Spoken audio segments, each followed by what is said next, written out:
দেশ ও দৃষ্টি ফেসবুক ও ইউটিউব পরিবারের পক্ষ থেকে সকলকে জানাই পবিত্র ঈদ উল আজহার আন্তরিক মোবারকবাদ, সালাম ও দোয়া। আগামীকাল রাত পেরোলি আগামীকাল আমরা জানি রাজ্য তথা দেশ জুড়ে পালিত হবে সাড়ম্বরের সাথে পবিত্র ঈদ উল আজহা উৎসব।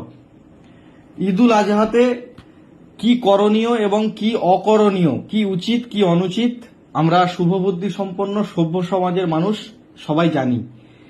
নতুন করে আগামীতে আর আলোচনা করার অবকাশ আছে বলে মনে হয় না। তথাপিও যেহেতু খুব স্পর্শকাতর বিষয়, তাই বিনম্রতার সাথে করজোড়ে অনুরোধ, যারা আমাদের এই ভিডিও দেখবেন তাদের কাছে অন্তত তাদের ছড়িয়ে দেওয়ার দায়িত্ব।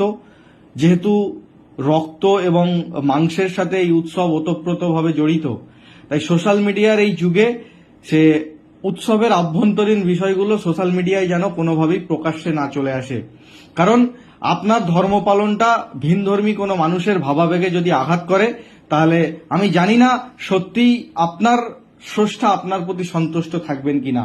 আপনাকে বলা হয়েছিল ধর্মমতে আপনার ধর্ম পালনটা আপনার ধর্ম মতে হওয়া উচিত।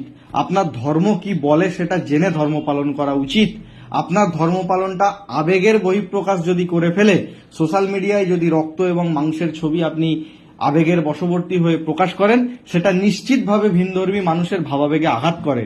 সেক্ষেত্রে 100% দায়িত্ব নিয়ে বলা যায় স্রষ্টা রাজি হবেন না, স্রষ্টা খুশি হবেন না। তাই এই স্পর্শকাতর উৎসবকে, ত্যাগের উৎসবকে, তিতিক্ষার উৎসবকে স্রষ্টার মনোপ্লুত করার জন্য ধর্ম মতে উৎসব পালন করুন। ভালো থাকুন, সকলকে ভালো রাখুন।